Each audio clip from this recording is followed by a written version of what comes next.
Welcome to Tam's Side Goodbye. She's ready to take you to new heights. All you gonna do is open your mind. Take a ride and a deep dive into your life. Buddy, I'm Tamara, in case you don't know me, and today I'm going to talk about the ESTP and ENTJ as only children.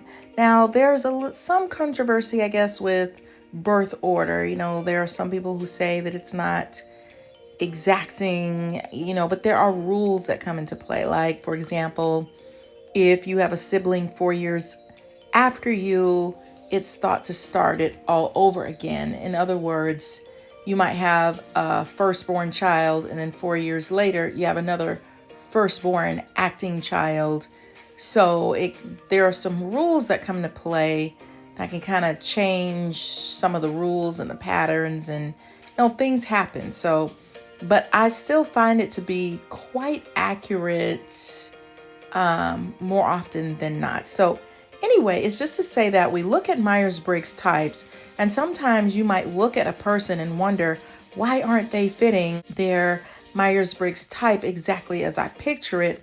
And that's because there are other factors into play, like the only child. So we're going to put that filter over the ENTJ and the ESTP today. And so the ESTP, you think of them as outgoing, friendly. They have a lot of acquaintances. They're spontaneous. They are action-oriented. They like details and facts. They pretty much are, my video I did on them, I said that they are master illustrators because they can write great stories. Sometimes they can be great writers. So pretty cool type. When I think of them, I kind of think of laid back and easygoing for the most part. But when you put an only child on an ESTP, you're going to get something a little bit different.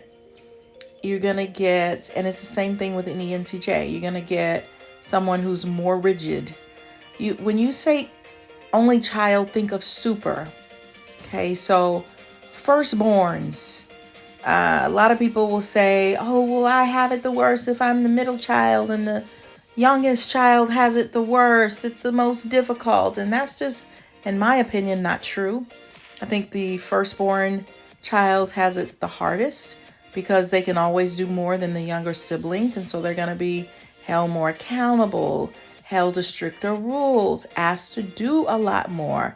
It's like when the younger sibling is their age, well, they can already do more than that kid. So it is much harder. It's like you are at the front of the choo-choo train, right? So you're going to be modeling after adults. You're going to be more responsible. You're going to be, more than likely be that A student, the high achiever, follow rules, try to do everything correctly. You might have an overactive conscience in many ways. Like you want to do the right thing. You want to make the right decisions, more morals and ethics. You may not take as many risks because you feel more guilty.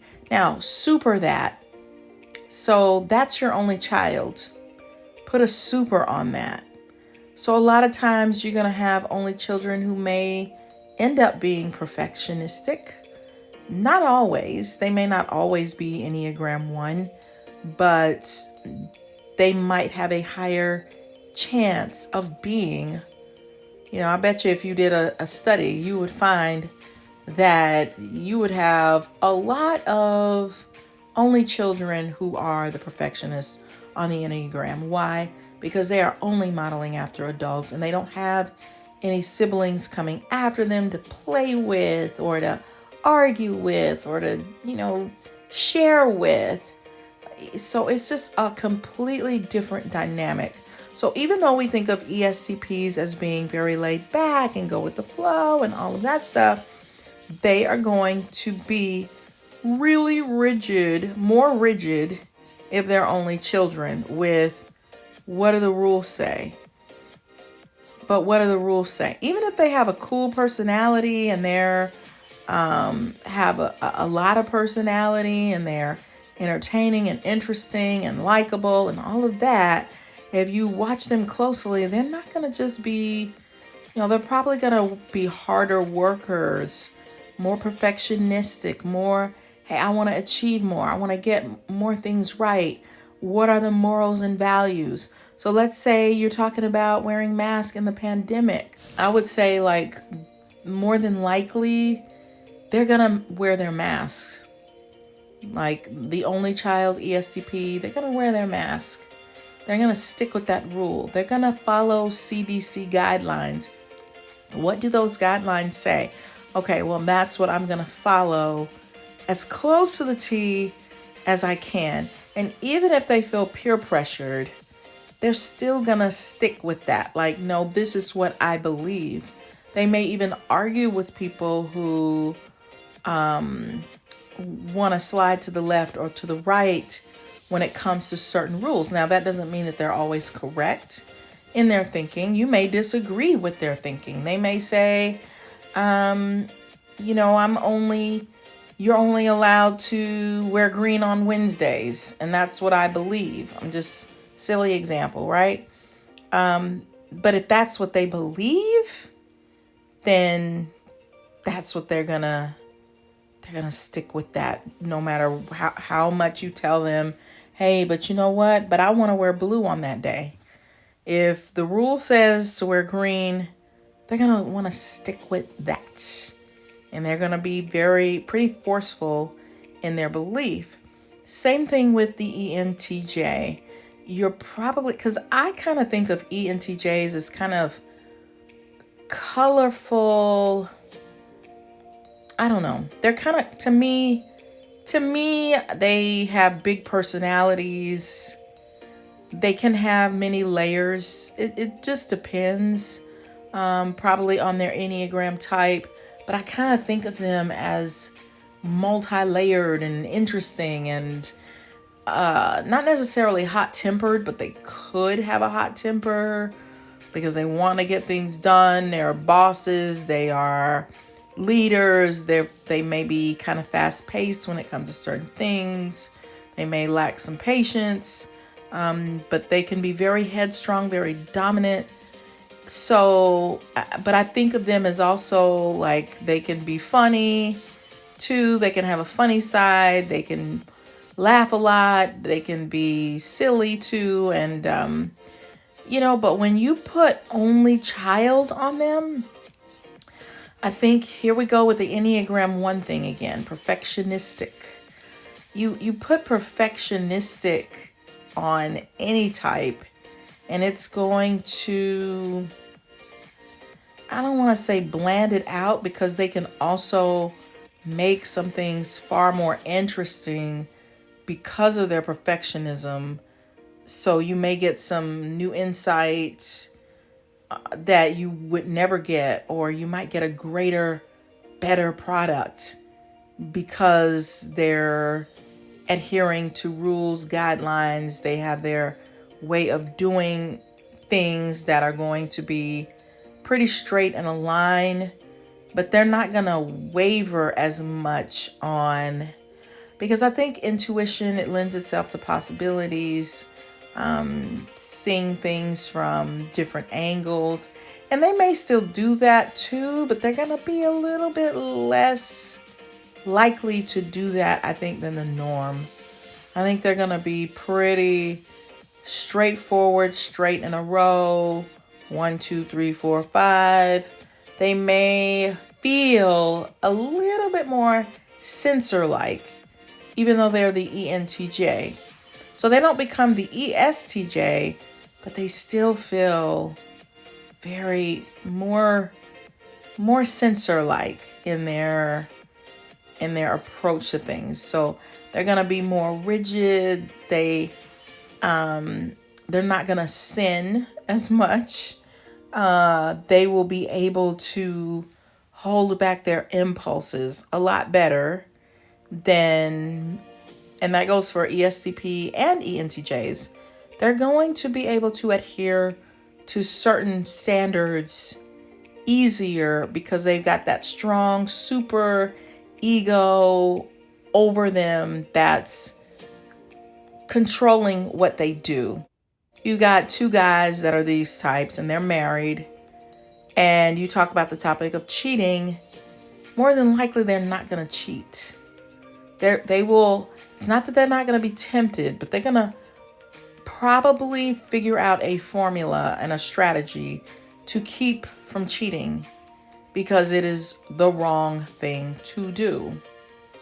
And they want to follow rules. So ENTJs are strategic, they're leaders, they're motivated, they're organized, they notice inefficiency and they find new solutions to problems. They are long-term thinkers. So add firstborn or only child to that and you're gonna supersize those tendencies, right? Because firstborns and only children, whether they're ESTPs, ENTJs, INFJs, whatever the Myers-Briggs type, they're gonna be reliable, conscientious, controlling a lot of times. They're gonna be bossy, very structured.